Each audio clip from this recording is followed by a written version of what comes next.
Alright guys, good morning to you, and today I'm going to be reviewing disc number 3 on the Monday Night War Volume 2.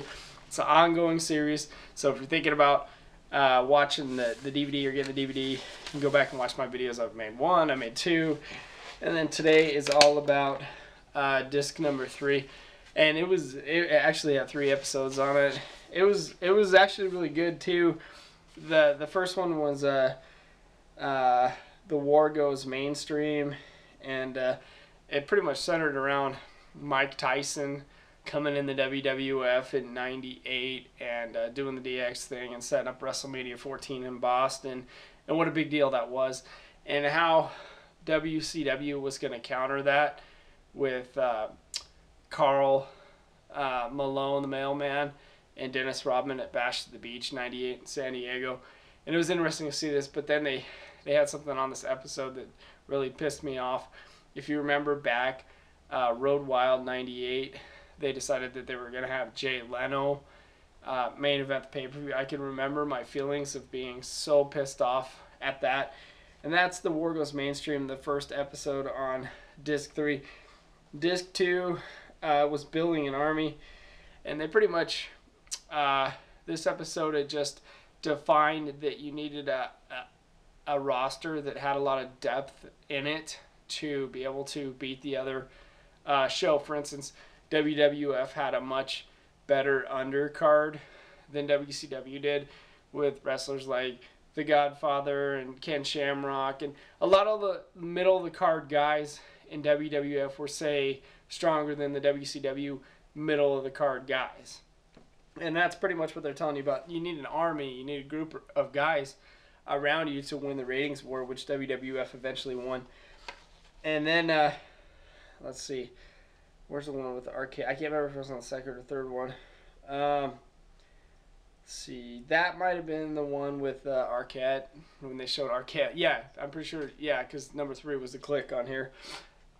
Yeah, when they started showing WCW going mainstream, actually it was on the first one with David Arquette winning the world title. I just remember all those feelings of being sick to my stomach. It was such a joke when Arquette won the world title. It really made the WCW look bad. It made their title look bad. And that was on the first one, The War Goes Mainstream. And then, of course, number 3 was all about the Kliq and just how revolutionary and important they were to pro wrestling and the mark that all those guys made on pro wrestling. Yeah, there was some, retread footage that we had seen before on other DVDs on Disc 3. But interesting stuff. Disc 3, I probably didn't like as much as the first one. I think the first one was my favorite one. At this point, being on Disc 3, I feel like a little bit of the footage is just a tad bit redundant. I've seen it. I've kind of been there, done that. But still, pure epicness. It's funny for me because when I'm going back and I'm watching these, I feel like I'm reliving my childhood and just a different time in wrestling. And yeah, Disc 3 was good. The War Goes Mainstream, Building an Army, and the Kliq. I think I'll remember Disc 3 for the David Arquette stuff. Holy crap, that was so bad.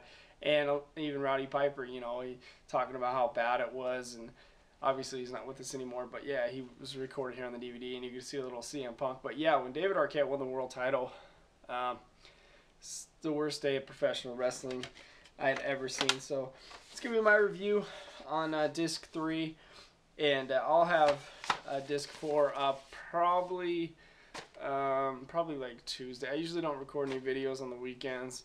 Usually weekends are my time away from recording videos. I try to do all my recording like Mondays through Fridays, but I don't record anything on the weekends. But yeah, Disc 3 was good.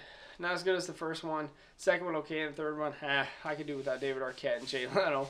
But yeah, that's Disc 3. So I'll take a picture of the disc, and you guys have a good one. Thank you.